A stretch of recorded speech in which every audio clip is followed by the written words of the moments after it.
Okay, the time has come. It's time for brand new tyres on my Tesla Model 3. But what tyres did I go for? Let's talk about it in this video.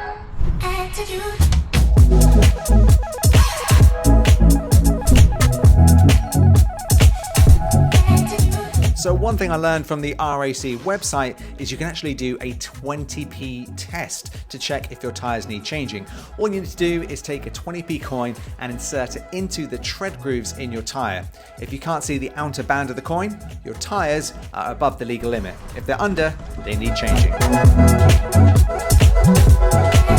Good morning, welcome to the video. So as mentioned in the intro, I'm now on my way to get 4 brand new tyres for my Tesla Model 3. I've had the car for 2.5 years now, and I've done around 23,000 miles. So this is the first time I've actually changed these tyres at all on the Tesla Model 3. And I've always been a bit curious and a bit worried about what tyres I should get. On a normal car, you know, you chuck any decent brand on and you're usually okay.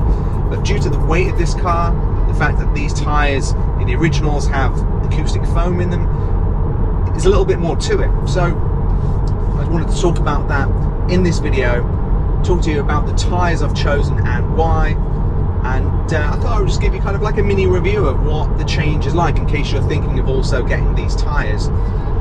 So first off, I have on here right now the original Hankook tyres. I've got the Tesla Model 3 long range. I upgraded to the 19-inch wheels, and these have been the original tyres.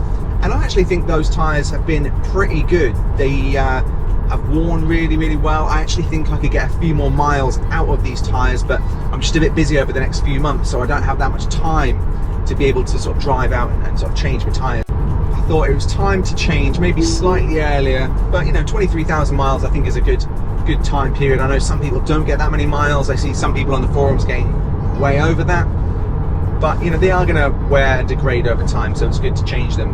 If you're looking for a tyre expert, I am not your man. So what I did is I went onto the Tesla UK Facebook group, a place where you can ask any question about your Tesla and you'll get answers from the rest of the Tesla community. One of the great things about having a Tesla is the community around it.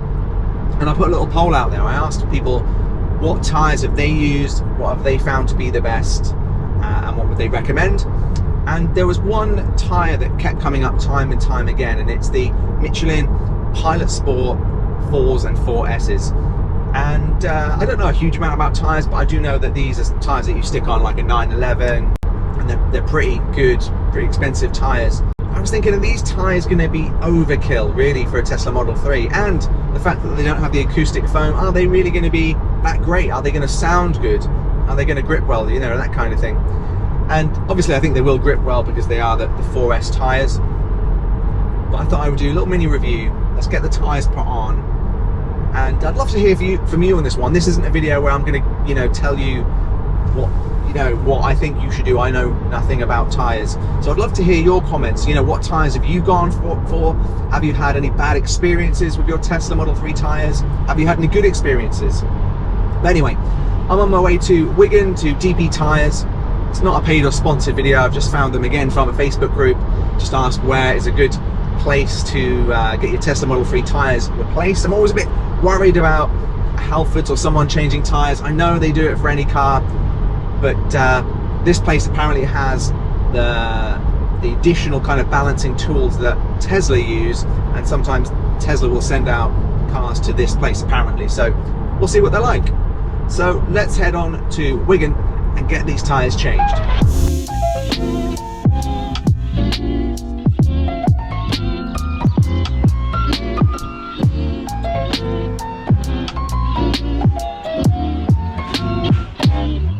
Okay, so I've just dropped the car off. Now I'm going to hunt for a little cafe to do some work in for a couple of hours while it's being done. So let's go see what we can find. So the main thing nearby seems to be a McDonald's, and I think I'll head there so I can use their Wi-Fi, and let's grab a little McDonald's breakfast, shall we? So let's head that way.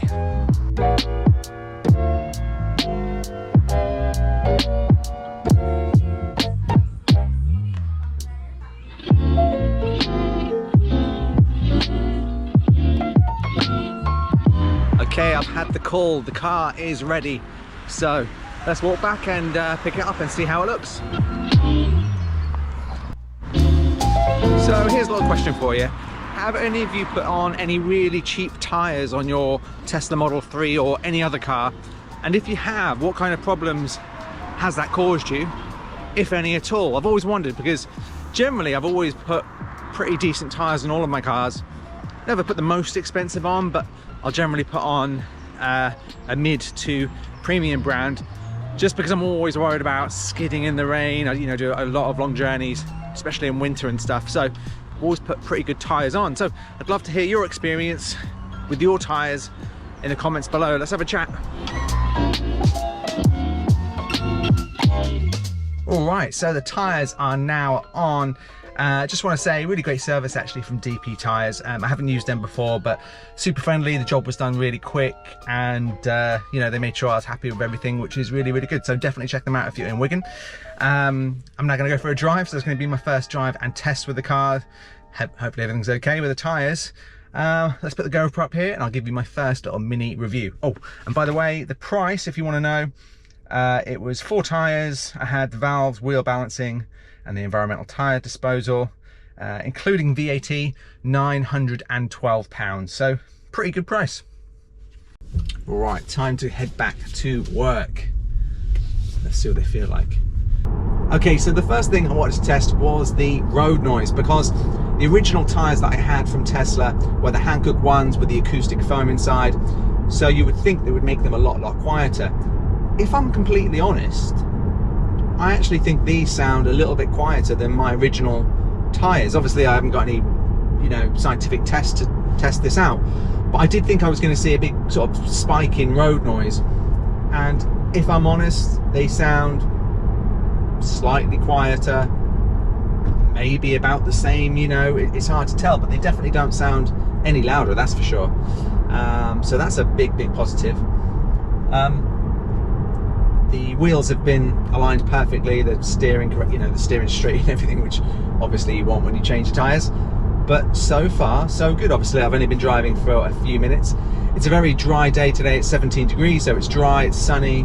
Obviously the tyres are going to take a little while to wear in, but I've got about a 20-mile journey now back to the office, so I'm going to drive them for a bit, and let's catch up in about another 10-15 minutes. Okay, so the tyres are now warmed up a little bit more. It's mainly been 50-60 mile an hour limits here, so I haven't had a chance to kind of put my foot down and test it, but so far they're pretty good, they're pretty comfortable, they're pretty quiet actually. One thing I'm going to need to test, I think, a bit longer term is obviously in the wet. In the wet is one of the biggest factors. You know, you'll really notice your tyres, whether they slip or not, what the braking distance is like. So I'll have to come back to you on that. The other thing I was thinking about was, because these are apparently a lot more grippier than the Hankooks, is actually going to reduce my energy consumption, because they are you know, have a lot more grip, a lot more friction to the road essentially. So again, I'll try and keep an eye on that, but I think it's going to be so marginal, even if it is better or worse, you know, I think it'll be so marginal, I'm not sure you're going to be able to tell. But again, if you've changed to these tyres or similar tyres, let me know. Did you notice a difference in the energy consumption of your Tesla Model 3? Now as soon as we get to a nice straight part and I'm out of these 15-mile-an-hour limits, I'll put my foot down and just see what the grip is like now the tyres have warmed up a little bit more. Alright, so we're now going to go to national speed limit. I'm just going to pick up a bit. I've got a little bit of a corner here. Let's just see how it feels.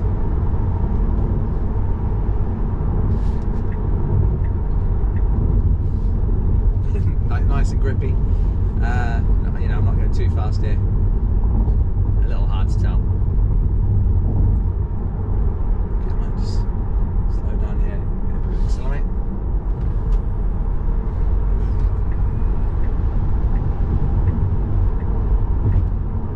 Nice, very grippy, nice tyre. No problems there. But again, we're in the dries. I think any new tyre is going to be able to grip when you put your foot down like this, but again, I think let's test it in the wet. They should be good tyres. I mean, that's the thing. I mean, I'm kind of like semi-reviewing them, but they are tried and tested by thousands of people worldwide. But yeah, overall, if you're thinking about getting the Michelin Pilot Sport 4S's, honestly, at the moment, I can't say a bad word about them. Again, I want to stress this, I need to use them in the wet, but in terms of comfort, stability, and road noise, I'm pretty impressed. I'm really impressed with the road noise, actually. That was one thing I was really worried about. I thought we are going to be hit with a lot more road noise with this acoustic foam gone.